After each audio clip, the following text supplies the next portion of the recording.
Christ. ನಮ್ಮ ಕರ್ತನಾದ ಯೇಸು ಕ್ರಿಸ್ತನ ಹೆಸರಿನಲ್ಲಿ ನಿಮ್ಮೆಲ್ಲರನ್ನು ವಂದಿಸ್ತೇನೆ. I believe that today is a day of a miracle. ನಾನು ನಂಬ್ತೇನೆ ಈ ದಿನವು ಒಂದು ಅದ್ಭುತದ ದಿನವಾಗಿದೆ. Might be you're watching from different places in India and other nations.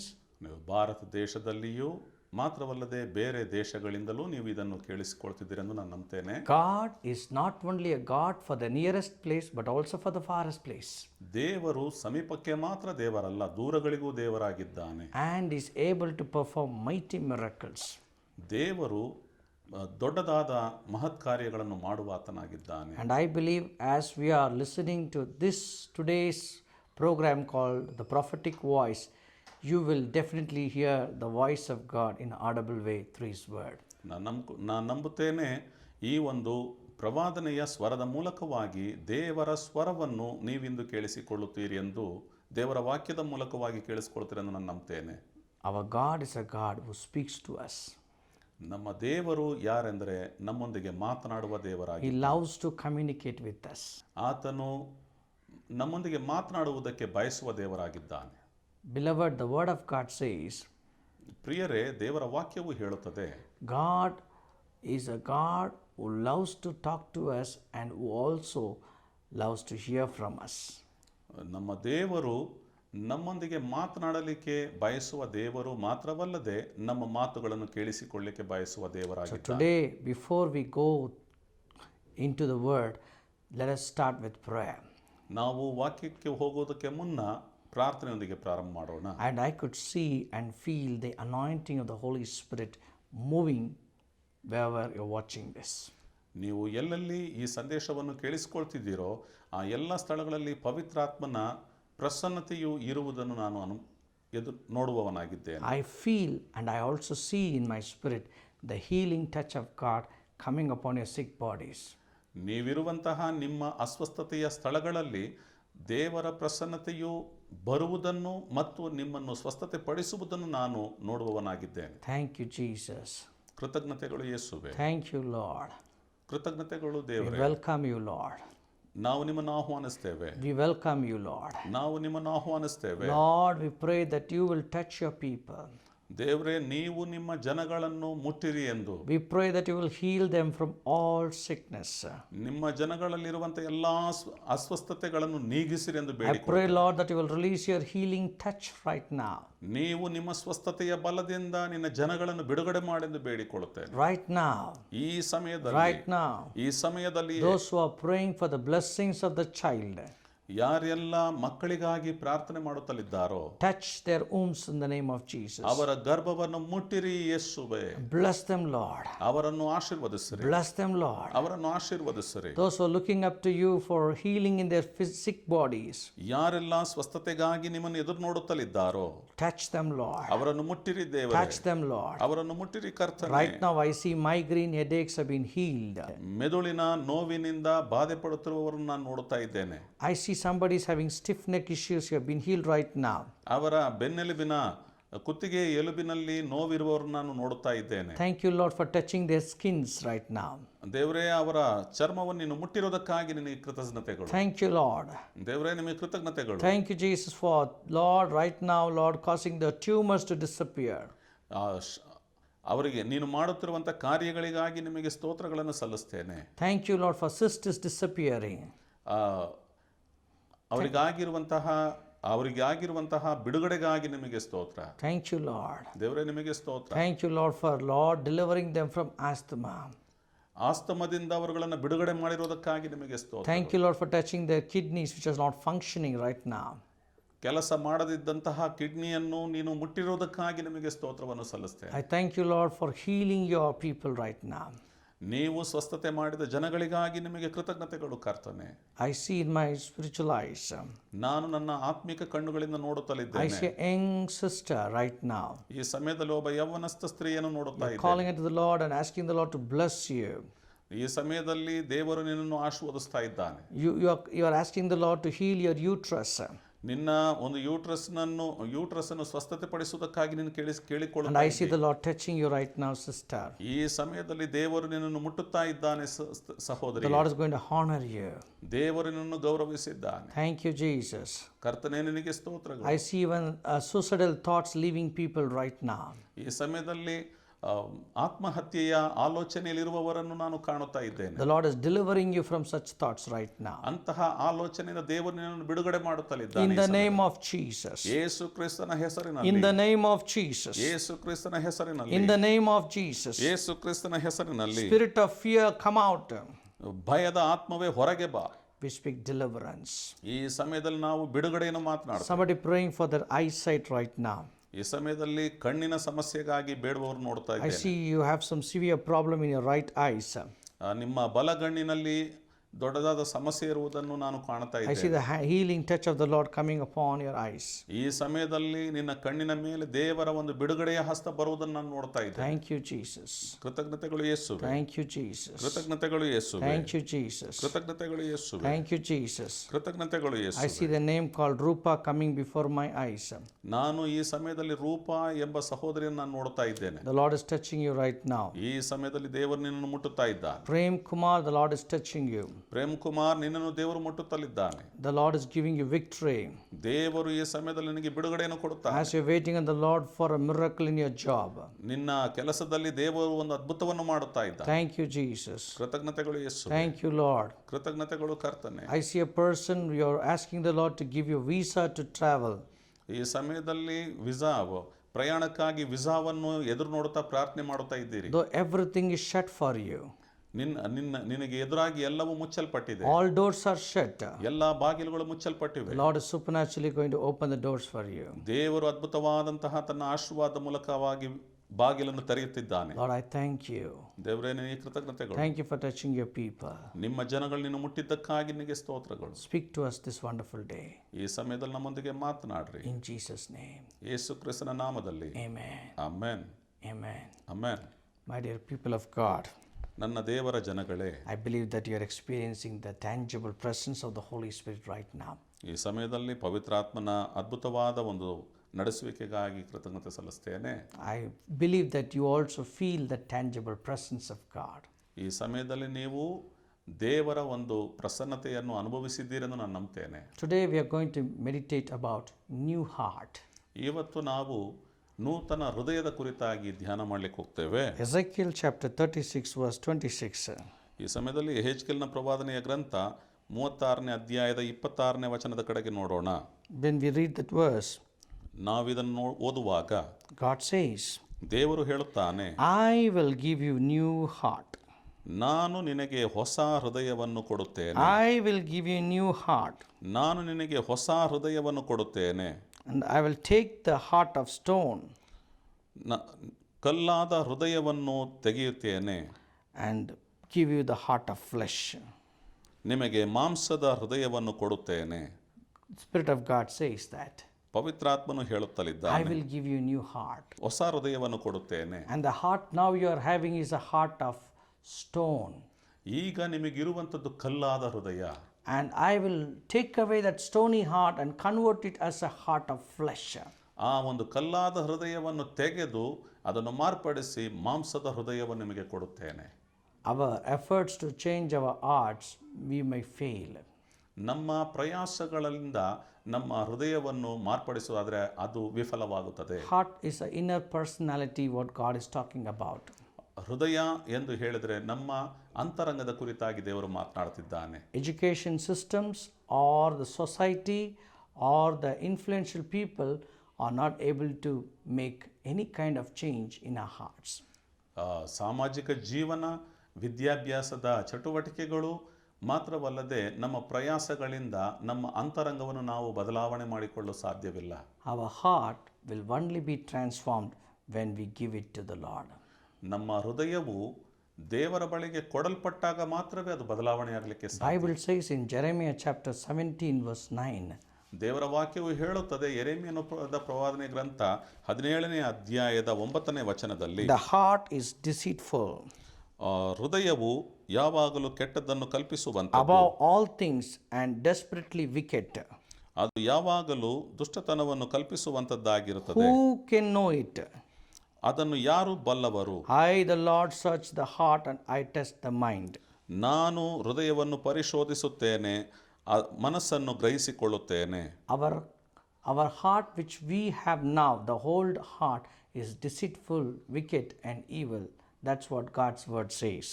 ದೇವರ ವಾಕ್ಯವು ಹೇಳುತ್ತದೆ, ಹೃದಯವು ವಂಚನೆಯುಳ್ಳದ್ದು, ದುಷ್ಟತನವುಳ್ಳದ್ದು ಆಗಿದೆ ಎಂಬುದಾಗಿ. And nobody can have an access or look into your heart. ಯಾರು ಕೂಡ ನಿಮ್ಮ ಹೃದಯವನ್ನು ನೋಡಲು ಸಾಧ್ಯವಿಲ್ಲ. 1 Samuel chapter 16 verse 7 says, man looks at outward appearance, but God looks at our inward appearance. ಸಮುವೇಲನ ಪ್ರವಾದನೆ ಗ್ರಂಥದ 1ನೇ ಸಮುವೇಲನಲ್ಲಿ ಹೇಳಲ್ಪಟ್ಟಿದೆ ವಾಕ್ಯವು, ಮನುಷ್ಯರು ಶರೀರವನ್ನು ನೋಡುತ್ತಾರೆ, ಆದರೆ ದೇವರು ಹೃದಯವನ್ನು ನೋಡುವಾತನಾಗಿದ್ದಾನೆಂದು. My dear beloved, ನನ್ನ ಪ್ರಿಯರೇ, our hearts will be only transformed by the touch of God. ನಮ್ಮ ಹೃದಯವು ದೇವರ ಮುಟ್ಟುವಿಕೆಯಿಂದ ಮಾತ್ರವೇ ಬದಲಾವಣೆಯಾಗಲು ಸಾಧ್ಯ. Some of the sickness of the heart is mentioned in the Bible. ಕೆಲವು ಹೃದಯದ ಕಾಯಿಲೆಗಳು ಬೈಬಲ್ನಲ್ಲಿ ಬರೆಯಲ್ಪಟ್ಟಿವೆ. One of them is stubbornness. ಅದರಲ್ಲಿ ಒಂದು ಗಡುಸುತನ. ಗಡುಸುತನ. People of Israel were so stubborn to listen to God's voice. ಇಸ್ರಾಯೇಲಿನ ಜನರು ದೇವರ ಮುಂದೆ ತಮ್ಮ ಗಡುಸುತನವನ್ನು ತೋರಿಸುವವರಾಗಿದ್ದರು. God should humble them by allowing them to walk for 40 years in wilderness. ದೇವರು ಅವರನ್ನು 40 ವರ್ಷಗಳು ಬಹಳ ಸಾಧುತನದಲ್ಲಿ ಅವರುಗಳನ್ನು ದಾರಿ ನಡೆಸಿದ್ದನು. My dear beloved, ನನ್ನ ಪ್ರಿಯರೇ, many times we also get into stubborn heart. ಅನೇಕ ಸಮಯದಲ್ಲಿ ನಾವು ಕೂಡ ನಮ್ಮ ಹೃದಯಗಳು ಕೂಡ ಗಡುಸುತನದಲ್ಲಿ ಇರುವಂತದ್ದಾಗಿರುತ್ತೆ. Sometimes we are so stubborn, not giving room for God's word to tune us. ಅನೇಕ ಸಮಯದಲ್ಲಿ ನಾವು ದೇವರ ವಾಕ್ಯಕ್ಕೆ ಓಗೊಡುವುದಕ್ಕೆ ಮನಸ್ಸಿಲ್ಲದೆ ಗಡುಸುತನದಲ್ಲಿ ಇರುತ್ತೇವೆ. We don't give opportunity to our teachers to advise us. ನಮ್ಮ ಉಪಾಧ್ಯಾಯರಿಗೆ, ನಮ್ಮ ಬೋಧಕರುಗಳಿಗೆ ಅನೇಕ ಸಮಯದಲ್ಲಿ ನಾವು ಅವರ ಮಾತಿಗೆ ಓಗೊಡುವುದಕ್ಕೆ ಮನಸ್ಸಿಲ್ಲದೆ ಗಡುಸುತನವನ್ನು ತೋರಿಸ್ತೇವೆ. We don't give room for parents to give us suggestions and advices. ನಮ್ಮ ತಂದೆ ತಾಯಿಗಳಿಗೆ ಕೂಡ ನಮಗೆ ಉಪದೇಶ ಮಾಡುವುದಕ್ಕೆ ಅವಕಾಶ ಕೊಡದ ಹಾಗೆ ಗಡುಸುತನದಲ್ಲಿ ನಾವು ಇರುತ್ತೇವೆ. And the stubbornness leads us to the way of destruction. ಗಡುಸುತನದ ಆಲೋಚನೆಗಳು ನಮ್ಮನ್ನು ಅನೇಕ ಗೊಂದಲಕ್ಕೆ ಒಳಪಡಿಸುತ್ತದೆ. We see in the Bible how Pharaoh's heart was hard to listen to God's voice. He never let go of the people of God. ನಾವು ದೇವರ ವಾಕ್ಯದಲ್ಲಿ ನೋಡುತ್ತೇವೆ, ಫರೋಹ ಅರಸನ ಹೃದಯವು ಹೇಗೆ ಕಠಿಣಗೊಂಡು ಇಸ್ರಾಯೇಲ್ ಜನಗಳು ಬಿಡುಗಡೆ ಹೊಂದದೇ ಹೋಗುವುದಕ್ಕೆ ಅವನ ಗಡುಸುತನ ಹೇಗೆ ಕಾರ್ಯ ಮಾಡಿತ್ತು. Even after letting them go, he started chasing them. ಅವರು ಹೋಗಬೇಕೆಂದು ಹೇಳಿ ಆದ ಮೇಲೂ ತಿರುಗಿ ಅವನು ಆ ಮನಸ್ಸನ್ನು ಬದಲಾವಣೆ ಮಾಡಿಕೊಳ್ಳುತ್ತಿದ್ದನು. And what happened to him? The end was so destruction that he and entire soldiers were immersed in the Red Sea. ಕೊನೆಯದಾಗಿ ಅವನಿಗಾದಂಥ ಪರಿಸ್ಥಿತಿಯನ್ನು ನೋಡಿದರೆ ಅವನು ಮತ್ತು ಅವನ ಸೈನಿಕರುಗಳು ಎಲ್ಲರೂ ಕೂಡ ಕೆಂಪು ಸಮುದ್ರದಲ್ಲಿ ಮುಳುಗಿ ನಾಶವಾದನ್ನು ನೋಡ್ತೇವೆ. That's what Bible says in Proverbs 29 verse 1. ಜ್ಞಾನೋಕ್ತಿಯ ಪುಸ್ತಕದಲ್ಲಿ 29ನೇ ಅಧ್ಯಾಯದಲ್ಲಿ ದೇವರ ವಾಕ್ಯವು ಹೀಗೆ ಹೇಳುತ್ತದೆ. And even 1 Samuel chapter 15 verse 23. 1 ಸಮುವೇಲ 15:23 ಹಾಗೆ ಹೇಳುತ್ತದೆ. All these verses talks about rebellious heart, stubborn heart. ಈ ಎಲ್ಲ ವಾಕ್ಯಗಳು ಹೃದಯದ ಕಠಿಣತನವನ್ನು ತೋರಿಸ್ತದೆ. But God says, I want to remove this kind of wicked heart and give you the heart of flesh.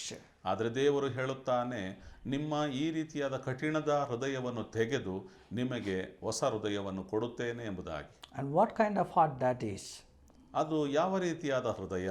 Bible says, ದೇವರ ವಾಕ್ಯವು ಹೇಳುತ್ತದೆ, God will give us a heart of purity. ನಿರ್ಮಲವಾದ ಹೃದಯ. Matthew chapter 5 verse 6 says that. ಮತ್ತಾಯನ ಬರೆದ ಸುವಾರ್ತೆ 5ನೇ ಅಧ್ಯಾಯದ 6ನೇ ವಚನವು ಹೇಳುತ್ತದೆ. The Sermon on the Mount.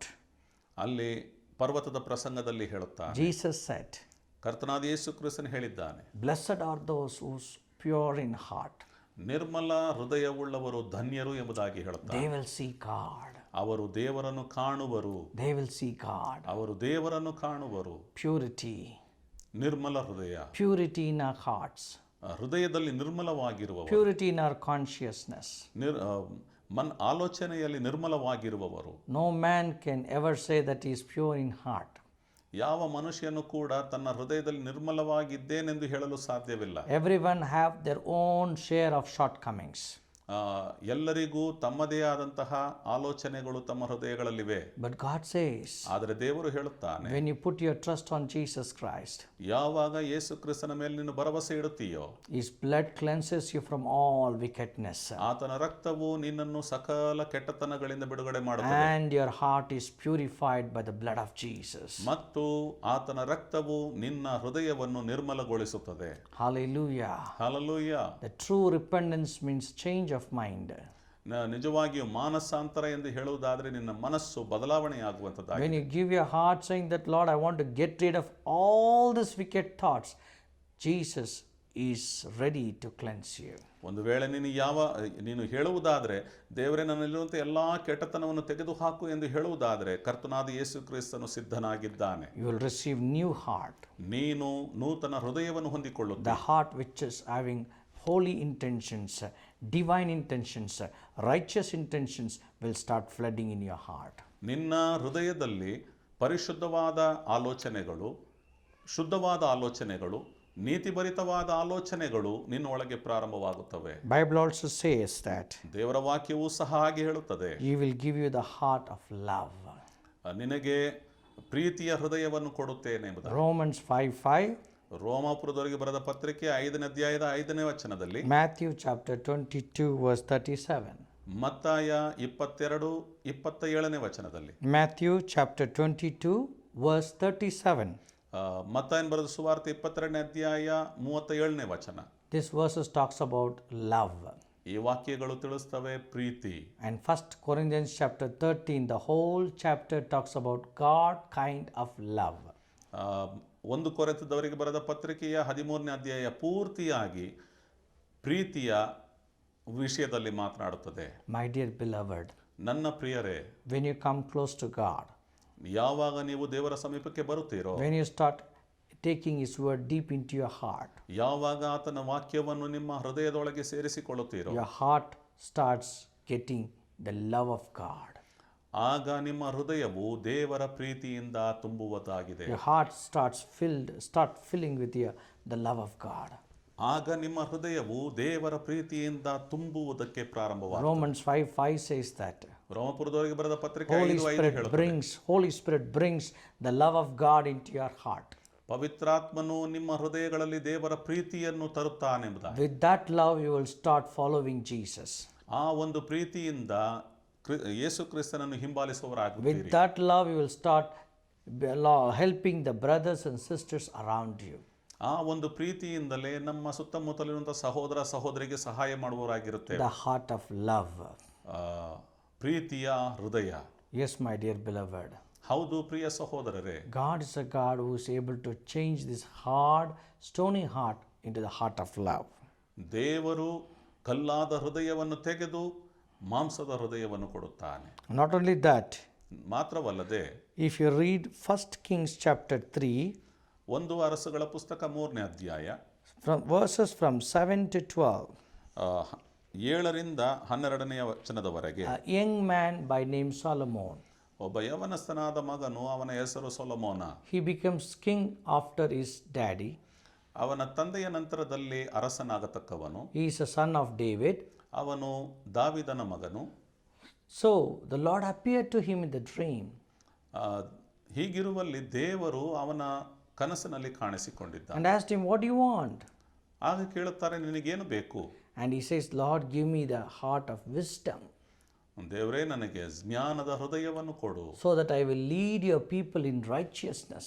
ಯಾಕೆಂದರೆ ನಿನ್ನ ಜನಗಳನ್ನು ನಾನು ನೀತಿಯಿಂದ ನಡೆಸಬೇಕು. This word of prayer pleased God. ಈ ಒಂದು ಪ್ರಾರ್ಥನೆಯು ದೇವರನ್ನು ಮೆಚ್ಚಿಸುವಂತದ್ದಾಗಿತ್ತು. The Lord said, ಆಗ ಕರ್ತನು ಹೇಳಿದನು, I will give you what you asked for. ನನ್ನ ಬಳಿಗೆ ನೀನು ಏನು ಕೇಳಿದೀಯ ಅದನ್ನು ಕೊಡುತ್ತೇನೆ. I am pleased with you. ನಾನು ನಿನ್ನೊಂದಿಗೆ ನಿನಗೆ ಮೆಚ್ಚುಗೆ ಉಳ್ಳವನಾಗಿದ್ದೇನೆ. I am so pleased with you. ನಾನು ಬಹಳ ಮೆಚ್ಚಿದ್ದೇನೆ. So I will give you what you have not asked for also. ಮಾತ್ರವಲ್ಲದೆ ನೀನು ಕೇಳದೇ ಇರುವಂಥದ್ದನ್ನು ನಾನು ನಿನಗೆ ಕೊಡುತ್ತೇನೆ. They will no more be like a wise king like you are. ನಿನ್ನ ಹಾಗೆ ಜ್ಞಾನವುಳ್ಳ ಒಬ್ಬ ಅರಸನು ಈ ಲೋಕದಲ್ಲಿ ಇರಲಿಕ್ಕಿಲ್ಲ. You will be greater than all. ಎಲ್ಲರಿಗಿಂತ ಶ್ರೇಷ್ಠವಾದವನಾಗಿ ನೀನು ಇರುತ್ತಿ. My dear beloved, ನನ್ನ ಪ್ರಿಯರೇ, we see in the Bible, ನಾವು ದೇವರ ವಾಕ್ಯದಲ್ಲಿ ನೋಡ್ತೇವೆ, none of the kings were so wise like Solomon. ಯಾರೊಬ್ಬರು ಕೂಡ ಸೊಲೊಮೋನನ ಹಾಗೆ ಜ್ಞಾನವುಳ್ಳವರು ಇರಲೇ ಇಲ್ಲ. And during his time there was peace in the land of Israel. ಅವನ ಸಮಯ ಪೂರ್ತಿಯಾಗಿ ಇಸ್ರಾಯೇಲ್ನಲ್ಲಿ ಸಮಾಧಾನವು ನೆಲೆಯಾಗಿತ್ತು. And the land prospered. ಮಾತ್ರವಲ್ಲದೆ ಆ ದೇಶವು ಐಶ್ವರ್ಯದಲ್ಲಿ ತುಂಬಿತ್ತು. Because of the wisdom of God. ಹೇಗೆಂದರೆ ದೇವರ ಜ್ಞಾನ. Today when you ask God, Lord, give me a wisdom, heart of wisdom. ಈ ಸಮಯದಲ್ಲಿ ನೀವು ಕೇಳುವಿರಾ, ದೇವರೇ ನನಗೆ ಜ್ಞಾನದ ಹೃದಯವನ್ನು ಕೊಡು. Lord, give me the heart of wisdom. ದೇವರೇ ನನಗೆ ಜ್ಞಾನದ ಹೃದಯವನ್ನು ಕೊಡು. To manage my family. ನನ್ನ ಕುಟುಂಬವನ್ನು To ನಡೆಸುವುದು, manage my ministry. ನನ್ನ ಸೇವೆಯನ್ನು To ನಡೆಸುವುದು, manage my difficult tasks. ಮಾತ್ರವಲ್ಲದೆ ನನ್ನ ಕಷ್ಟಕರವಾದಂತಹ ಸಂದರ್ಭಗಳನ್ನು ಎದುರಾಯಿಸುವುದಕ್ಕಾಗಿ. So when you ask him from the bottom of your heart, ನಿಮ್ಮ ಹೃದಯದ ಆಳದಿಂದ ಯಾವಾಗ ಬೇಡಿಕೊಳ್ಳುತ್ತೀರೋ, he is ready to give to you the heart of wisdom. ಆತನು ನಿಮಗೆ ಜ್ಞಾನದ ಹೃದಯವನ್ನು ಕೊಡಲು ಸಿದ್ಧನಿದ್ದಾನೆ. And with that wisdom, ಆ ಒಂದು ಜ್ಞಾನದ ಮೂಲಕ you will be able to overcome all hard situations. ನೀನು ಎಂತಹದ್ದೇ ಕಷ್ಟಕರವಾದಂತಹ ಸಂದರ್ಭಗಳಲ್ಲಿಯೂ ನೀನು ಮೇಲೆ ಬರಬಹುದು. My dear beloved, ನನ್ನ ಪ್ರಿಯರೇ, Bible says ದೇವರ ವಾಕ್ಯವು ಹೇಳುತ್ತದೆ, God is a God of wisdom. ದೇವರು ಜ್ಞಾನದ ದೇವರಾಗಿದ್ದಾನೆ. James chapter 1 verse 5 says that. ಯಾಕೋಬನು ಬರೆದ ಪತ್ರಿಕೆ 1ನೇ ಅಧ್ಯಾಯದ 5ನೇ ವಚನವು ಹಾಗೆ ಹೇಳುತ್ತದೆ, Who lack wisdom, let him ask to God who gives liberally. ಯಾವನು ಜ್ಞಾನದಲ್ಲಿ ಕಡಿಮೆಯಾಗಿದ್ದಾನೋ ಅವನು ನನ್ನ ಬಳಿಗೆ ಕೇಳಿಕೊಳ್ಳಲಿ, ನಾನು ಕೊಡುತ್ತೇನೆ. Today when you ask God to give you the heart of wisdom, God is ready to pour his wisdom into your heart. ನೀನಿಂದು ಜ್ಞಾನದ ಹೃದಯವನ್ನು ದೇವರ ಬಳಿಗೆ ಕೇಳಿಕೊಳ್ಳುವುದಾದರೆ ಜ್ಞಾನವನ್ನು ಹೃದಯದಲ್ಲಿ ಪೂರ್ತಿಯಾಗಿ ತುಂಬಿಸುವ ಆತನಾಗಿರುತ್ತಾನೆ. Many times we commit mistakes because lack of wisdom in our life. ಅನೇಕ ಸಮಯದಲ್ಲಿ ನಾವು ತಪ್ಪುಗಳನ್ನು ಮಾಡಿ ಹೋಗಿದ್ದೇವೆ. ಕಾರಣವೇನೆಂದರೆ ನಮ್ಮ ಜ್ಞಾನವಿಲ್ಲದಿರುವಿಕೆಯೇ. So please do continue to watch this message following week. ದಯವಿಟ್ಟು ನೀವು ಈ ಒಂದು ಸಂದೇಶವನ್ನು ಸತತವಾಗಿ ಕೇಳುವವರಾಗಿರಿ. There is much left over in the same subject. ಇದೇ ಒಂದು ಸಂದೇಶದ ಮುಂದುವರಿಕೆಯನ್ನು ಮುಂದೆ ಕೇಳಿಸಿಕೊಳ್ಳುವಿರಿ. And we will definitely look into what kind of heart God wants to give us. ದೇವರು ನಿಜವಾಗಿಯೂ ನಮಗೆ ಯಾವ ರೀತಿಯಾದ ಹೃದಯವನ್ನು ಕೊಡುತ್ತಾನೆ ಎಂಬುದಾಗಿ. So I hope that you are blessed through this program. ಈ ಒಂದು ಕಾರ್ಯಕ್ರಮದ ಮೂಲಕವಾಗಿ ನೀವು ಆಶೀರ್ವಾದ ಹೊಂದಿದ್ದೀರೆಂದು ನಾನು ನಂಬುತ್ತೇನೆ. There were many name calling and conditions revealed in the starting of this program today. ಈ ಒಂದು ಕಾರ್ಯಕ್ರಮಕ್ಕೆ ಮೊದಲಾಗಿ ಅನೇಕರ ಹೆಸರುಗಳು ಹೇಳಲ್ಪಟ್ಟಿವೆ, ಅನೇಕರ ವ್ಯಾಧಿಗಳ ಬಗ್ಗೆ ದೇವರು ಎಚ್ಚರಿಸಿದ್ದಾನೆ. So come on, take your phone calls and ring to our prayer warriors and share your testimony. ಆದ್ದರಿಂದ ದಯವಿಟ್ಟು ನಿಮ್ಮ ಫೋನ್ಗಳನ್ನು ತೆಗೆದುಕೊಳ್ಳ್ರಿ. ಕೊಡಲ್ಪಟ್ಟಿರುವಂತಹ ಫೋನ್ ನಂಬರಿಗೆ ನೀವು ಕರೆ ಮಾಡುವುದಾದರೆ ನಮ್ಮ ಪ್ರಾರ್ಥನೆಯ ಸಂಗಡಿಗರು ನಿಮಗೆ ಪ್ರಾರ್ಥನೆ ಮಾಡಲಿಕ್ಕೆ ಕಾಯುತ್ತಲಿದ್ದಾರೆ. Not only that, we are ready to pray for your prayer request, because Bible says when two agree on this earth, whatsoever they ask for, it shall be done. ಮಾತ್ರವಲ್ಲದೆ ನಿಮಗಾಗಿ ನಾವು ನಿಮ್ಮ ಪ್ರಾರ್ಥನಾ ಮನವಿಗಳಿಗೆ ಪ್ರಾರ್ಥನೆ ಮಾಡೋದಕ್ಕೆ ನಾವು ಸಿದ್ಧರಿದ್ದೇವೆ. ಯಾಕೆಂದರೆ ಇಬ್ಬರು ಒಂದೇ ಮನಸ್ಸಿನಿಂದ ಪ್ರಾರ್ಥಿಸುವುದಾದರೆ ಭೂಮಿಯ ಮೇಲೆ ದೇವರು ಅದನ್ನು ಮಾರ್ಪಡಿಸಿ ಕೊಡುತ್ತಾನೆಂಬುದಾಗಿ. So pick the phone calls. ಆದ್ದರಿಂದ ನೀವು ಫೋನನ್ನು ತೆಗೆದುಕೊಳ್ಳ್ರಿ and call us right now. ನಮಗಾಗಿ ಈಗಲೇ ಫೋನ್ ಮಾಡ್ರಿ. And not only that, ಅದು ಮಾತ್ರವಲ್ಲದೆ if you are in the city of Bangalore, ನೀವು Bengaluru ಪಟ್ಟಣದಲ್ಲಿರುವುದಾದರೆ our addresses are given below. ನಮ್ಮ ವಿಳಾಸವು ಕೆಳಗೆ ಕೊಡಲ್ಪಟ್ಟಿದೆ. You can come and attend our meetings. ನೀವು ನಮ್ಮ ಕಾರ್ಯಕ್ರಮಗಳಲ್ಲಿ ಭಾಗಿಯಾಗಬಹುದು and be blessed. ಆಶೀರ್ವಾದವನ್ನು ಹೊಂದಿಕೊಳ್ಳಬಹುದು. If you are interested to join our online Bible school, ನೀವು ನಮ್ಮ ಅಂತರ್ಜಾಲದ ಬೈಬಲ್ ಪಾಠಶಾಲೆಯಲ್ಲಿ ಭಾಗಿಯಾಗಲು ಬಯಸಿದರೆ you can see the screen below. The details are given. You can call us. ಅದಕ್ಕೆ ಸಂಬಂಧಪಟ್ಟ ಎಲ್ಲ ವಿವರಣೆಗಳು ಕೆಳಗೆ ಕೊಡಲ್ಪಟ್ಟಿವೆ. ಅದರ ಮೂಲಕವಾಗಿ ನೀವು ನಮ್ಮನ್ನು ಸಂಪರ್ಕಿಸಬಹುದು. This program is been only possible by the grace of God and by our donors who sacrificially have sown to bring this telecast to your homes. ಇದು ಈ ಒಂದು ಕಾರ್ಯಕ್ರಮವು ನಿಜವಾಗಿಯೂ ದೇವರ ಕೃಪೆಯಿಂದ ಯಾರು ನಮಗೆ ಸಹಾಯ ಮಾಡುವವರಾಗಿರುತ್ತಾರೋ ಅವರುಗಳ ಅದರ ಮೂಲಕವಾಗಿ ನಡೆಯುವಂಥದ್ದಾಗಿದೆ ನಿಮ್ಮ ಮನೆ. So I invite you to become a grace partner to carry these television programs, a prophetic voice, to many houses. ಈ ಒಂದು ಪ್ರವಾದನೆಯ ಸ್ವರದ ಈ ಒಂದು ಕಾರ್ಯಕ್ರಮಗಳನ್ನು ಮುಂದುವರಿಸುವುದಕ್ಕೆ ನಿಮ್ಮಲ್ಲಿ ಯಾರಾದರೂ ಕೃಪೆಯ ಮೂಲಕ ಸಹಾಯಕ್ಕೆ ನಿಲ್ಲುವುದಾದರೆ ಧಾರಾಳವಾಗಿ ನೀವು ನಿಲ್ಲಬಹುದು. Give and it shall be given. ಕೊಡಿರಿ, ನಿಮಗೆ ಕೊಡಲ್ಪಡುವುದು. So God bless you. ಆದ್ದರಿಂದ ದೇವರು ನಿಮ್ಮನ್ನು ಆಶೀರ್ವದಿಸಲಿ. Meet you in the next program. ಮುಂದಿನ ಕಾರ್ಯಕ್ರಮದಲ್ಲಿ ಸಂಧಿಸೋಣ. Amen. ಆಮೆನ್.